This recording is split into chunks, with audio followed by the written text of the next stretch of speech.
ലക്ഷ്യ വാക്കു പറഞ്ഞതുപോലെ ശിവയ്ക്ക് അവൻ രാജ്ന്യൂസിൽ ജോലി ശരിയാക്കി കൊടുത്തു. എന്നാൽ 2 ദിവസം കഴിഞ്ഞ് ജോയിൻ ചെയ്താൽ മതി എന്ന് പറഞ്ഞതുകൊണ്ട് ആ ദിവസത്തിനായുള്ള കാത്തിരിപ്പിലാണ് ശിവ. ഇടയ്ക്ക് അവൾ കാർത്തിയെ വിളിച്ച് സൂചിപ്പിക്കുകയും ചെയ്തു. അവളുടെ ഇഷ്ടം മുൻനിർത്തി അവൻ അത് എതിർത്തതുമില്ല. ഈവനിങ് പുറത്തു പോകാനായി റെഡിയാവുകയാണ് ശിവ. പുതിയ ഒരു സ്ഥലത്തേക്കായി തുടങ്ങുന്നത് കൊണ്ട് തന്നെ നല്ല കുറച്ച് ഡ്രസ്സുകൾ വാങ്ങണം എന്ന് അവൾക്ക് ഉണ്ടായിരുന്നു. സ്വന്തമായി കയ്യിലൊന്നും ഇല്ലാത്തത് കൊണ്ട് തന്നെ അവൾ ആ ഉദ്യമം വേണ്ടെന്ന് വെച്ചു. എങ്കിലും അവളുടെ മനസ്സറിഞ്ഞ പോലെ കാർത്തി അവളെയും കൊണ്ട് ഷോപ്പിങ്ങിന് പോവുകയാണ്. അവൻ വിളിച്ചു പറഞ്ഞതിനെ തുടർന്ന് റെഡിയായി ഇറങ്ങിയതാണ് അവൾ. ശിവ, റെഡിയായോ പെണ്ണെ? പുറത്തുനിന്ന് കാർത്തിയുടെ വിളി കേട്ടതും അവൾ വേഗം പുറത്തേക്ക് ഇറങ്ങി. റെഡിയായി ഏട്ടാ, പോകാം. അതും പറഞ്ഞ് പുറത്തേക്ക് വന്ന ശിവ ഒന്ന് ഞെട്ടി. കാരണം കാർത്തി മാത്രമല്ല പോകാൻ റെഡിയായി നിൽക്കുന്നത്, കൂട്ടത്തിലെ കൊമ്പനുമുണ്ട്. ത്രിലോകിനെ കണ്ട് ശിവ കാർത്തിയെ ഓർപ്പിച്ചൊന്ന് നോക്കി. ഏട്ടന്റെ നല്ല മോളല്ലേ, അവൻ വരുന്നത് മോള് കാര്യമാക്കണ്ട, നമ്മുടെ ഡ്രൈവർ ആണെന്ന് കരുതിയാൽ മതി. അവസാന ഡയലോഗ് അവൻ ചിരിയോടെ ശബ്ദം താഴ്ത്തിയാണ് പറഞ്ഞത്. ശിവ മെല്ലെ ഒന്ന് തലയാട്ടി. അളിയ, വാ ഇറങ്ങാം. കാർത്തി ശിവയുടെ കൈയും പിടിച്ച് പുറത്തേക്ക് നടക്കും വഴി പിന്നിലേക്ക് നോക്കി ഒന്ന് വിളിച്ചു പറയാനും മറന്നില്ല. അവിടെയുള്ള ഏറ്റവും വലിയ മാളിലേക്കാണ് അവർ പോയത്. ശിവ ആദ്യമായാണ് അങ്ങനെ ഒരിടം കാണുന്നത് തന്നെ. അതിൻ്റെ ഒരു ചെറിയ പേടി അവൻ്റെ ഉള്ളിലുണ്ടായിരുന്നു. എന്നാൽ കാർത്തി അവളെ നെഞ്ചോട് ചേർത്ത് പിടിച്ചു നടന്നു. ഒരു ഏട്ടന്റെ വാത്സല്യത്തിലും സന്തോഷത്തിലും ശിവയും അവനോടൊപ്പം കൂടി. ശിവയ്ക്ക് വേണ്ടുന്നതെല്ലാം കാർത്തിയാണ് അവൾക്ക് സെലക്ട് ചെയ്ത് കൊടുത്തത്. കൂടുതൽ ജീൻസും ടോപ്പുമാണ് എടുത്തത്. അതിൻ്റെ കൂടെ കുർത്തയും ലെഗിൻസും മിഡിയും വാങ്ങിക്കൂട്ടാനും അവൻ മറന്നില്ല. എൻ്റെ ഏട്ടാ, എന്തിനാ അത്രയൊക്കെ? ശിവയുടെ കണ്ണുകൾ ഒന്നും മിഴിയാതെ ഇരുന്നില്ല. എൻ്റെ പെണ്ണെ, നാടോടുമ്പോൾ നടുവേ ഓടണം എന്ന് നീ കേട്ടിട്ടില്ലേ?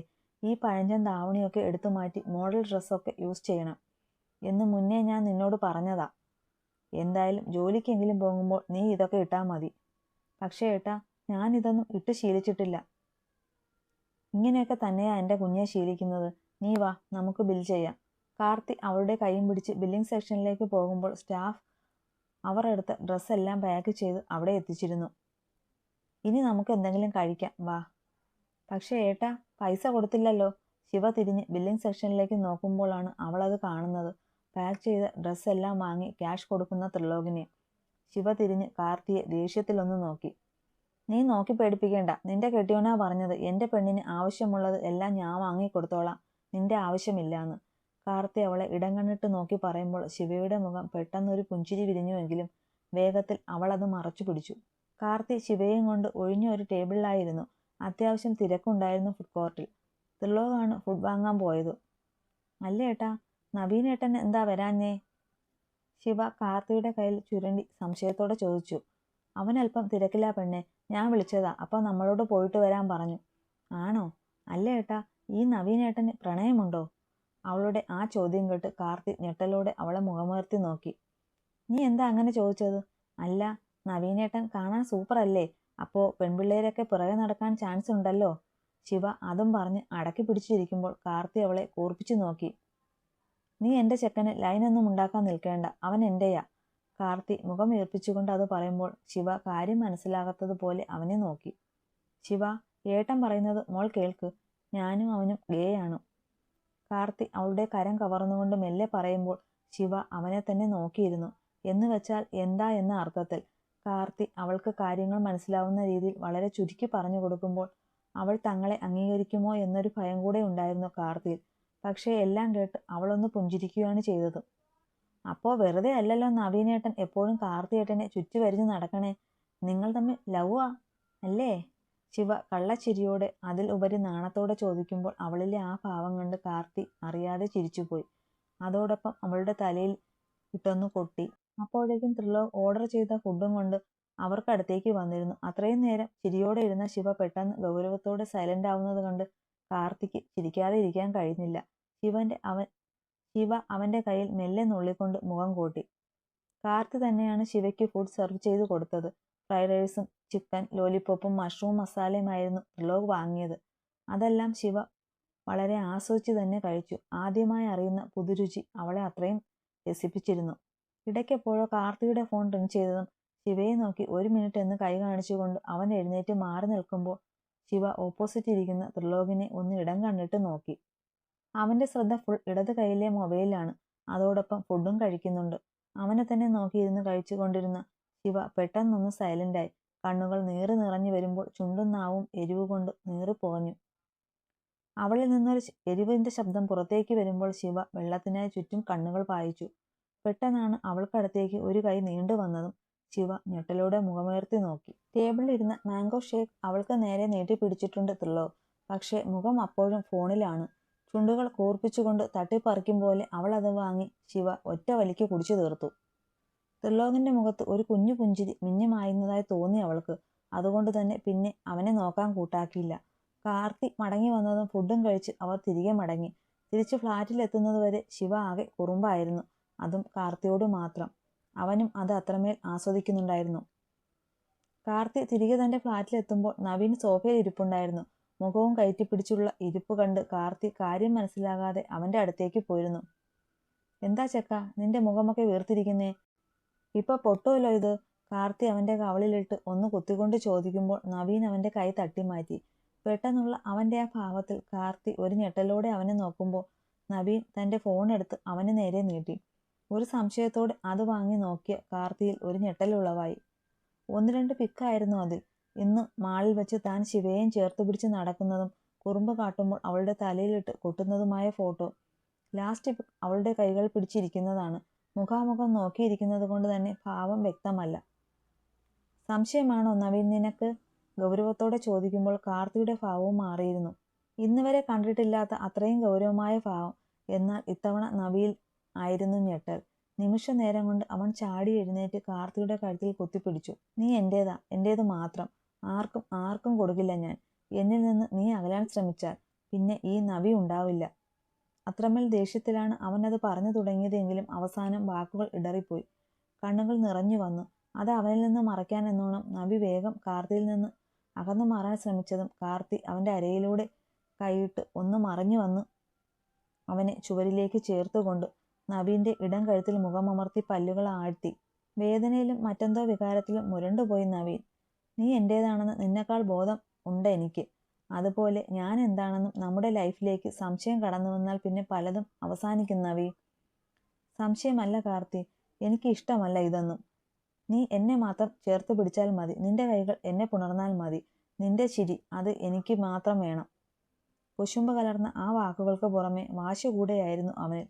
അതൊക്കെ ആസ്വദിച്ചുകൊണ്ട് കാർത്തി അവനെ തന്നിലേക്ക് കൂടുതൽ അണച്ചു പിടിച്ചു. ഞാൻ നിന്റെ തന്നെയാ നവി. പിന്നെ എന്താ പ്രശ്നം? ശിവ നമ്മുടെ രണ്ടാളുടെ അനിയത്തിയാണ്. അങ്ങനെ മാത്രം കണ്ടാൽ മതി നീ. അവളും നമ്മളെ അങ്ങനെയാണ് കാണുന്നത്.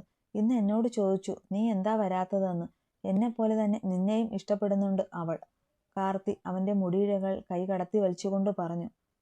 അതുമാത്രം നമ്മുടെ ത്രിലോകിന്റെ പെണ്ണ അവൾ. പുറമെ എത്ര ദേഷ്യം കാട്ടി നടന്നാലും അവളില്ലാതെ അവന് പറ്റില്ല. ചെക്കനാ ഇപ്പോൾ അവളോട് ഭ്രാന്ത്. അതിന്റെ ലക്ഷണങ്ങളൊക്കെ ഞാൻ കാണുന്നുണ്ട്. അത് കേട്ട് നവീൻ ഒരു അത്ഭുതത്തോടെ അവനെ നോക്കി. ആടാ ചെക്ക, പക്ഷേ പെണ്ണൊരൽപ്പം ഇടഞ്ഞു നിൽക്കുന്നുണ്ട്. അതവന്റെ കയ്യിലിരിപ്പ് കൊണ്ടാണെന്ന് നിനക്കറിയാലോ. അത് രണ്ടിന്റെയും കൂട്ടി കെട്ടിയിട്ട് വേണം എനിക്ക് എന്റെ ചെക്കനെയും കൊണ്ട് ഹണിമൂൺ പോകാൻ. നവീൻ കുഞ്ഞു ചിരിയോടെ അവനെ തള്ളിമാറ്റാൻ ശ്രമിക്കുമ്പോൾ കാർത്തി അവന്റെ അരക്കെട്ടിൽ മുറുകെ പിടിച്ചുകൊണ്ട് ആ കാതോരം ചുണ്ടു ചേർത്ത് മെല്ലെ മൊഴിഞ്ഞു. I need you now. ഒന്ന് വിറച്ചുപോയി അവൻ. ഇരുവരും കെട്ടിപ്പുണർന്ന് ആ സോഫയിലേക്ക് വീഴുമ്പോൾ മറ്റൊരു ഒത്തുചേരലിന് തുടക്കമായിരുന്നു. റൂമിലേക്ക് വന്ന ശിവ വാങ്ങിയതെല്ലാം കവറിൽ നിന്ന് മാറ്റി ഒതുക്കി ഷെൽഫിലായി വെച്ചു. ശേഷം ഒന്ന് ഫ്രഷായി കിച്ചണിലേക്ക് പോയി. 2 പേർക്കുള്ള കോഫി ഉണ്ടാക്കി ഒന്ന് അവിടെ തന്നെ വെച്ച ശേഷം അവളുടെ കപ്പും കൊണ്ട് ഹാളിലെ സോഫയിൽ വന്നിരുന്നു. ഈ നേരമാണ് ത്രിലോകം ഫ്രഷായി പുറത്തേക്ക് വന്നത്. ശിവ അവനെ നോക്കാനേ പോയില്ല.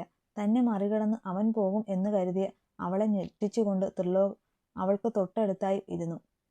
ശിവ ഒരു ഞെട്ടലോടെ അവനെ നോക്കിയ നേരം കൊണ്ട് ടേബിളിലിരുന്ന് അവൾ അല്പം സിപ്പ് ചെയ്തു വെച്ച കോഫി എടുത്ത് അവൻ ചുണ്ടോരം ചേർത്തു. മിഴിഞ്ഞുപോയി അവളുടെ കണ്ണുകൾ. പിന്നെ ആകെ ഒരു വെപ്രാളത്തോടെ അവന്റെ അടുത്തു നിന്ന് എഴുന്നേറ്റ് കിച്ചണിലേക്ക് ഒറ്റ ഓട്ടമായിരുന്നു. ചുവരിൽ ചാരി നിന്ന് നെഞ്ചിൽ കൈവച്ച് ഒന്ന് കിതച്ചു അവൾ. എന്റെ അക്ഷയമ്മേ, ഇയാൾക്കത് എന്താ പറ്റിയേ? ഇന്ന് മൊത്തം തലതിരിഞ്ഞാണല്ലോ ഇരിക്കണേ. അതോ അടുത്ത വഴക്കിനുള്ള തുടക്കമാവോ ഇത്? എന്തൊക്കെയോ ചിന്തിച്ചു കൂട്ടി അവൾ ആ നിമിഷം. ത്രിലോകിനെ കാണാതിരിക്കാൻ ശ്രമിക്കും തോറും അവൾ പോലും അറിയാതെ വീണ്ടും അവന്റെ മുന്നിലേക്ക് തന്നെ വന്നുപെട്ടുകൊണ്ടിരുന്നു. തമ്മിൽ നോട്ടമോ സംസാരമോ ഇല്ലാത്തത് കൊണ്ട് തന്നെ അവൾ ഗൗരവം നടിച്ച് അവനിൽ നിന്ന് ഒഴിഞ്ഞു മാറുന്നതാണ് ഇപ്പോൾ അവിടെ പതിവ്. പതുപോലെ ത്രിലോക് ഓഫീസിലേക്ക് പോകാനിറങ്ങിയതും ശിവ വേഗം ഉണ്ടാക്കിയ ഫുഡെല്ലാം ടേബിളിൽ കൊണ്ട് നിരത്തി വെച്ചു. ശേഷം അവനെ ഒന്ന് പാളി നോക്കിയ ശേഷം തിരിഞ്ഞു പോകാൻ നിന്നതും അവളുടെ കയ്യിൽ അവന്റെ പിടി വീണു. ശിവ ഒന്നും ഞെട്ടാതെ ഇരുന്നില്ല. എനിക്ക് വേണ്ടത് ഒരു ഭാര്യയാണ്, അല്ലാതെ സെർവന്റിനെയല്ല. അല്പം രൂക്ഷമായ ആ വാക്കുകൾക്ക് ഒന്ന് പതറിയെങ്കിലും അവളൊരു പുച്ഛത്തോടെ അവനെ നോക്കി. പെട്ടെന്നുള്ള ബോധോദയത്തിന്റെ പിന്നിലെ കാരണമറിഞ്ഞാൽ നന്നായിരുന്നു. ഞാനിവിടെ ആദ്യമായി വന്നതല്ല. കഴിഞ്ഞ കുറേ കാലമായി ഇവിടെ തന്നെ ഉണ്ടായിരുന്നു. അതും നിങ്ങളുടെ താലിയും കഴുത്തിലിട്ട്. ശിവദ, തന്നോട് തർക്കിക്കാൻ എനിക്ക് താല്പര്യമില്ല. സോ എനിക്ക് പറയാനുള്ളത് ഞാൻ പറഞ്ഞു കഴിഞ്ഞു. വീണ്ടും ശിവയിൽ അതേ ചിരിയാണ്. എന്നെക്കൊണ്ട് എന്തെങ്കിലും ആവശ്യം സാധിക്കാനുണ്ടോ? പെട്ടെന്നുള്ള അവളുടെ ആ ചോദ്യം കേൾക്കെ അവൻ അവളെ ഒന്ന് സൂക്ഷിച്ചു നോക്കി. അല്ല, പെട്ടെന്നുള്ള ഈ സ്നേഹപ്രകടനം കണ്ടു ചോദിച്ചു പോയതാ. ഡി, കൂടുതൽ ഓവർ സ്മാർട്ട് ആവല്ലേ നീ? അല്പം ഒന്ന് താഴ്ന്നു തരുമ്പോൾ എൻ്റെ തല കയറി ഇരിക്കാൻ നോക്കിയാൽ വലിച്ച് നിലത്തിടും ഞാൻ, പറഞ്ഞേക്കാം. ത്രിലോക് ദേഷ്യത്തോടെ അവൾക്ക് നേരെ ചീറി. എനിക്ക് നിങ്ങളോട് സംസാരിക്കാൻ താല്പര്യമില്ല. അതുകൊണ്ട് ദൈവത്തെ ഓർത്ത് എന്നെ വെറുതെ വിട്. എൻ്റെ കാര്യം നോക്കി ഞാനിവിടെ എവിടെയെങ്കിലും കഴിഞ്ഞോളാം. പറ്റില്ല. എനിക്കൊരു ഭാര്യയുള്ളപ്പോൾ കണ്ടിടം നിറങ്ങേണ്ട കാര്യം എനിക്കില്ല. അവിടെ എങ്ങും ഉയർന്ന ആ വാക്കുകളിൽ ഞെട്ടലായിരുന്നു ശിവയിൽ. അതിൻ്റെ അർത്ഥം തിരിച്ചറിഞ്ഞ പോലുള്ള ഞെട്ടൽ. എന്താ? ഞാൻ പറഞ്ഞത് എന്താന്ന് മനസ്സിലായില്ലേ നിനക്ക്? ഇല്ലെങ്കിൽ വ്യക്തമാക്കി തരാം. എനിക്കൊരു ഭാര്യയെ വേണം. എൻ്റെ എല്ലാ ആവശ്യങ്ങളും കണ്ടറിഞ്ഞു ചെയ്യുന്ന ഭാര്യ. അതിന് എൻ്റെ കിടക്കയിലെ ആവശ്യങ്ങൾക്കായാൽ പോലും. കാതിലൂടെ എന്തോ തുളഞ്ഞു കയറുമ്പോൾ ഒരുതരം മരവിപ്പിലായിരുന്നു ശിവ. കെട്ടിപ്പൊക്കിയ ചീട്ടുകൊട്ടാരം വീണ്ടും കാട്ടിൽ വീണുടഞ്ഞ പോലെ. എങ്കിലും കണ്ണുകൾ അവന് മുന്നിൽ നിറയ്ക്കാൻ അവൾ കൂട്ടാക്കിയില്ല. എന്താ ശിവയുടെ തീരുമാനം? എനിക്കത് അറിയണം. താലി കെട്ടിയ പെണ്ണ് കൂടെയുള്ളപ്പോൾ ഈ വക കാര്യങ്ങൾക്ക് പുറത്തു പോകാൻ എനിക്ക് ബുദ്ധിമുട്ടുണ്ട്. അതിന്? ശിവ അവൻ്റെ കണ്ണിലേക്ക് സൂക്ഷിച്ചു നോക്കി. നിന്നെ എനിക്ക് വേണം ശിവദ, എല്ലാ അർത്ഥത്തിലും. ഇതിലും വ്യക്തമായി പറയാൻ എനിക്കറിയില്ല. ഇനി എതിർക്കാനാണ് നിന്റെ ഭാവമെങ്കിൽ പിന്നെ ഞാൻ പെരുമാറുന്നത് ഈ രീതിയിലാവില്ല. ബലമായി നേടേണ്ടി വരും എനിക്ക്. അത് അന്നത്തെ പോലെ നിന്റെ കണ്ണുനീർ കണ്ട് പാതി വഴിയിൽ നിർത്തിപ്പോകുന്ന പോലെ ആവത്തില്ല, പറഞ്ഞേക്കാം. അവളുടെ മുഖത്തേക്ക് നോക്കി അത്രയും പറഞ്ഞുകൊണ്ട് അവൻ പുറത്തേക്ക് ഇറങ്ങിപ്പോകുമ്പോൾ ശിവ ചുവരിൽ ചാരി കണ്ണുകൾ അടച്ചു നിന്നു. ഇതുകൂടെയേ കേൾക്കാൻ ബാക്കിയുണ്ടായിരുന്നുള്ളൂ. അതും കേട്ടു. ഇനിയും പ്രതീക്ഷയോടെ താൻ മുന്നോട്ട് പോണോ യക്ഷിയമ്മേ? ഉള്ളിലൊരു നാമ്പോളെങ്കിലും മോഹം ഉണ്ടായിരുന്നു എന്നെങ്കിലും സ്നേഹത്തോടെ ചേർത്ത് പിടിക്കുമെന്ന്. പക്ഷേ ഉള്ളിൽ നിന്ന് ഉയർന്ന തേങ്ങൾ അവൾ ഉള്ളിൽ തന്നെ അടക്കി. ഓഫീസിലെത്തിയിട്ടും മര്യാദയ്ക്കൊന്നും ഇരിക്കാൻ പോലും പറ്റാത്ത അവസ്ഥയിലായിരുന്നു ത്രിലോക്. മുഖം താഴ്ത്തിയുള്ള അവളുടെ നിൽപ്പ് ഓർക്കുമ്പോൾ നെഞ്ചിലെന്തോ പ്രകമ്പനം തന്നെ സൃഷ്ടിക്കുന്ന പോലെ. മനഃപൂർവ്വം പറഞ്ഞതാണ് അങ്ങനെയൊക്കെ. എന്തോ അവൾ തന്നിൽ നിന്ന് കൂടുതൽ അകലുമോ എന്ന ഭയത്തിൽ. ഉൾക്കൊള്ളാൻ കഴിയുന്നില്ല അവളുടെ ഈ അകൽച്ച. തന്നെ അത്രമേൽ ഭ്രാന്തമായി സ്നേഹിക്കുന്ന ആ പഴയ ശിവയെ ആഗ്രഹിച്ചു പോകുന്നു. ഇനിയും രണ്ടാളും ഇങ്ങനെ തുടർന്നാൽ എന്നേക്കുമായി അകലുമെന്ന് തോന്നിയതുകൊണ്ടാണ് ഇന്ന് ദേഷ്യത്തോടെ അങ്ങനെയൊക്കെ സംസാരിച്ചത്. അല്ലാതെ ഒരിക്കൽ പോലും അവളെ ബലമായി സ്വന്തമാക്കണമെന്ന് ചിന്തിച്ചിട്ട് കൂടെയില്ല. ശിവ തൻ്റെയാണ്, തൻ്റേത് മാത്രം. എന്നെങ്കിലും അവളെ പൂർണ്ണ അധികാരത്തോടെ സ്വന്തമാക്കുന്നുണ്ടെങ്കിൽ അത് താൻ മാത്രമാകുമെന്ന ഉറപ്പ് തനിക്കുണ്ട്. അപ്പോഴും ഈ അകൽച്ച. ക്ലാസ് ടേബിളിൽ ഇരുന്ന ഫോൺ എടുത്ത് അതിൽ ലവ് എന്ന ഫോൾഡർ അവൻ ഓപ്പൺ ചെയ്തു. ശിവയുടെ കുറേയേറെ ചിത്രങ്ങൾ തെളിഞ്ഞതും അതൊന്നെടുത്ത് അതിലേക്ക് നോക്കിയിരുന്നു ത്രിലോക്. സോറി ശിവ, നിന്നെ വേദനിപ്പിക്കാൻ വേണ്ടിയല്ല ഞാൻ അങ്ങനെയൊക്കെ പറഞ്ഞത്. നീ എന്നിൽ നിന്ന് കൂടുതൽ അകലാതിരിക്കാൻ വേണ്ടിയാണ്. ഇന്നത്തെ എൻ്റെ വാക്കുകൾ നിന്നെ നോവിച്ചിട്ടുണ്ടാകും എന്ന് എനിക്ക് അറിയാം. പക്ഷേ സോറി, ഇത് നേരിട്ട് പറയാൻ എനിക്ക് കഴിയില്ല. അല്ലെങ്കിലും ഒരുമാതിരി പൈങ്കിളി ലൈനൊന്നും നിന്റെ നന്ദേട്ടന് ചേരില്ല ശിവ. മനസ്സിലുള്ളതെല്ലാം അവളോട് പറഞ്ഞ് അവസാനിപ്പിക്കുമ്പോൾ ത്രിലോകിന്റെ ചുണ്ടിൽ ഒരു പുഞ്ചിരി ഉണ്ടായിരുന്നു. എന്താണ് MD സാർ ഒരു അവലക്ഷണം കെട്ട ചിരിയൊക്കെ? മുന്നിൽ നിന്ന് കേട്ട ആ ശബ്ദത്തിൽ ത്രിലോക് ഒരു ഞെട്ടലോടെ മുന്നോട്ട് നോക്കി. നിന്നെ എന്തിനാ ഇപ്പോൾ ഇങ്ങോട്ടേക്ക് കെട്ടിയെടുത്തത്? ആദ്യത്തെ ഞെട്ടൽ മാറ്റി ത്രിലോക് ഗൗരവം എടുത്ത് മുഖത്തണിഞ്ഞു. അതോടൊപ്പം വേഗം ഫോൺ ഓഫ് ചെയ്ത് വെക്കാനും മറന്നില്ല. ഞാൻ നിന്നെ വെറുതെ ഒന്ന് കണ്ടിട്ട് പോകാൻ വന്നതാ. വെറുതെ വന്ന് കണ്ടിട്ട് പോകാൻ നീ ആരാടാ? എൻ്റെ ഭാര്യയോ? ത്രിലോക് അതേ കലിപ്പിൽ തന്നെ. ആ, ചൂടാവാതെ അളിയ, എനിക്കിന്ന് ഹാഫ് ഡേ ലീവ് വേണം. അത് ചോദിക്കാൻ വന്നതാ. ഹാഫ് ഡേ ലീവ് എടുത്ത് നീ എവിടെ പോകുക? ഞാനല്ല, ഞങ്ങൾ. കാർത്തി ഒരു കള്ളച്ചിരിയോടെ പറയുമ്പോൾ ത്രിലോക് അവനെ ഒന്ന് സൂക്ഷിച്ചു നോക്കി. ഇന്നലെ നിന്റെ പെണ്ണിനെയും കൊണ്ട് കറങ്ങാൻ പോയത് എൻ്റെ ചെക്കൻ അങ്ങോട്ട് പിടിച്ചിട്ടില്ല. ആ പരിഭവം തീർക്കാൻ ഞങ്ങളൊന്ന് കറങ്ങട്ടടാ ഇന്ന്. എന്താന്ന് വെച്ചാ ചെയ്യ്. അവന് അനുവാദം കൊടുക്കുമ്പോൾ മറ്റൊരു ഉദ്ദേശം കൂടെ ഉണ്ടായിരുന്നു ത്രിലോകിന്റെ ഉള്ളിൽ. ആ ഗൗരവത്തിന്റെ മറവിൽ കള്ളത്തരം നിറഞ്ഞ മറ്റൊരു ഉദ്ദേശം കൂടെ.